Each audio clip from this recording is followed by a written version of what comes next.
os danos à economia do país com o adiamento da discussão da reforma tributária. O assunto agora no Jornal da Manhã com Daniel Lian. A palavra imposto soa como um filme de terror na vida dos brasileiros. A alta carga de tributos, taxas e impostos em cascata diminuem a competitividade e o consumo do país. Neste cenário, o adiamento da reforma tributária é prejudicial à nação. Depois da aprovação da reforma da Previdência no primeiro ano do governo Bolsonaro, com o apoio maciço do Congresso, o mesmo não está ocorrendo com aquela que impactaria diretamente no bolso dos contribuintes e do setor produtivo.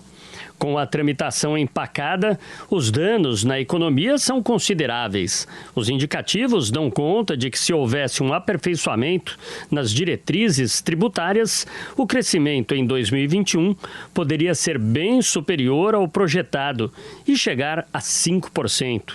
O economista e consultor Luiz Carlos Rauli assinala que o Brasil deveria trilhar o caminho do sistema tributário da OCDE, que é adotado por 170 países no mundo. Imposto único na base do consumo, um imposto único na base de renda e o imposto municipalizado na base do patrimônio. O Brasil não sai do lugar. Estou falando de desenvolvimento econômico, né, crescimento econômico do PIB, distribuição de renda. Então, o modelo atual ele é equivocado, ele conspira contra a produção brasileira. Então, tudo que nós estamos vendo hoje no Brasil, nesses últimos anos, é resultado dessa má estruturação. Para ele, cada segundo é precioso e os governantes não podem mais perder tempo. É chegada a hora de votar, nós estamos perdendo tempo. E a cada dia que perde emprego, riqueza, salário. Está indo embora, né? Pelos vãos dos dedos. O nosso sistema tributário é um manicômio tributário, do ponto de vista jurídico, deixa todo mundo louco, né? Porque por excesso de legislação. É um Frankenstein funcional, todo cheio de remendo, que vai matando as empresas, o emprego e o poder aquisitivo, né?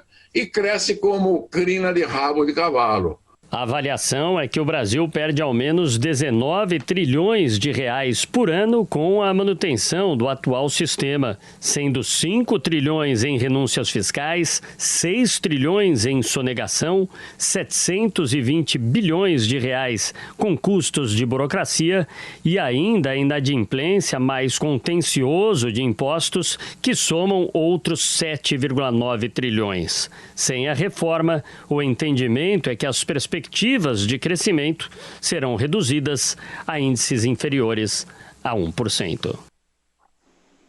É preciso mesmo votar a reforma tributária. Esse é um desafio constante no Congresso Nacional, mas há impedimentos políticos. Os municípios e os estados temem perder com uma nova legislação.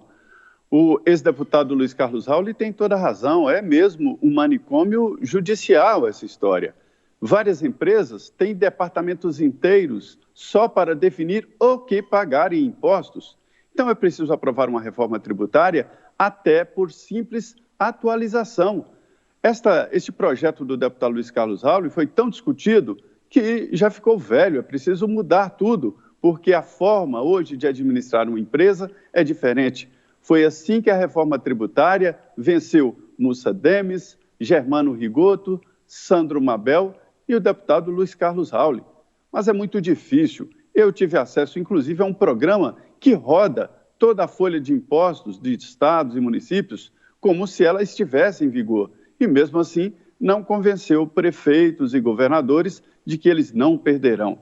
É aquela velha história, né? Farinha pouca, meu pirão primeiro. E é por isso, diante deste desentendimento geral, que se não se aprova uma reforma tributária. O Brasil paga de forma desordenada muito imposto. Se fala numa carga aqui de 45%. Isso é muito. Pois é. Além de estados e municípios, também setores econômicos, como o setor de serviços, provavelmente sairia pagando um pouco mais, porque hoje em dia acaba pagando menos do que a média dos outros setores. Então é preciso fazer um acordo, é preciso costurar com esses que estão com receio de saírem perdendo, porque é importante lembrar uma coisa.